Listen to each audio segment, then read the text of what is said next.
main focus point today concerns this topic. What is identity theft? And more importantly, how can you prevent it? Now, identity theft is widespread. It happens to a lot of people. If you have experienced it, you're not alone. And if you haven't experienced it, it does not mean that you are safe. According to the FTC, they get over 1.1 million reports. 1.1 million reports of identity theft and 12.7 billion in related losses. Just last year. That's in 1 year.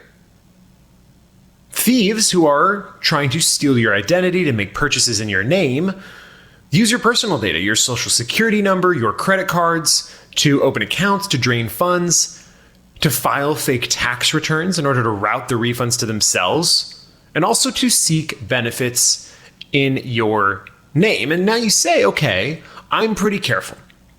So what are some of the ways in which these thieves are targeting people? One of them is phishing. Maybe they send you an email with a suspicious link. Maybe you think it's from a recognized email. You click on it. It's a YouTube video. They tell you it's about just cute cats. You have to look at this right now. But the link is compromised.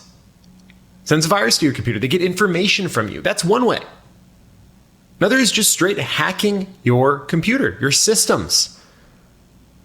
Oftentimes, the computers we use at work have added layers of protection that our personal ones don't have. And so hacking can be a threat to our personal computers and even our work ones. Another is physical theft. They could steal your ID. They could steal your card. They could steal documents, not just from your house, but maybe your trash. And all of these ways in which thieves do things can make each and every one of us a victim. So what are some red flags that you should be looking for? One is if you have missing mail. Sometimes intercepting your mail is a good way to get information. Maybe they change your address on one of your accounts to reroute it to where they are. You should also take a look at your credit cards, your checking account. Are there any strange charges? We should, each and every one of us, be monitoring our credit score. While you're doing that, do you see any unexplained credit score drops? Are there any new accounts on your credit score that have been opened in your name, on your credit report that is, that you are not aware of? One of the big problems with phishing scams is they're not necessarily immediate. They lure users into clicking on a link to send malware, to enter personal data, and in the moment, nothing can happen. And that's why if you are suspecting that something like this has happened to you, you need to continue to monitor. Even if you haven't, it's critical to monitor. There are ways that you can protect yourself. Strong passwords, not using the same password for each and every website and login.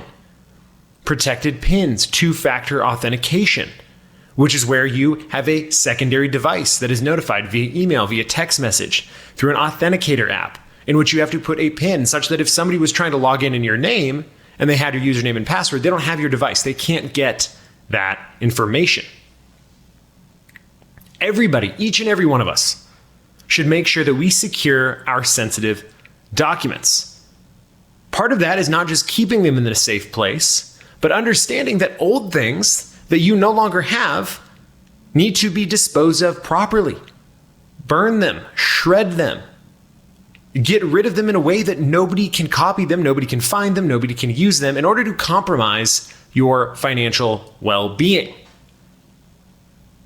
You also should not be carrying these things around. You should never be carrying your social security card with you. You shouldn't be carrying your birth certificate with you. These are things that need to be left at home in a safe place. Another thing you want to do, which for some of us, not myself, is very difficult, stop sharing so darn much about your life on social media.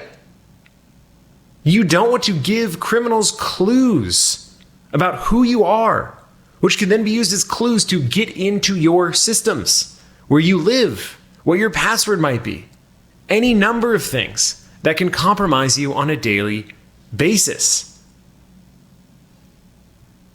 As I said, Even if you are not suspecting that you are potentially a victim of identity theft, it is critical to continue to monitor everything. Monitor your credit score, monitor your account activity very closely.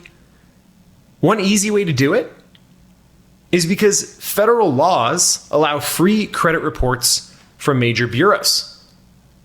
One thing that I do, because somebody did try and steal my stuff, is I freeze my credit. And if I want to open another account, then I unfreeze my credit.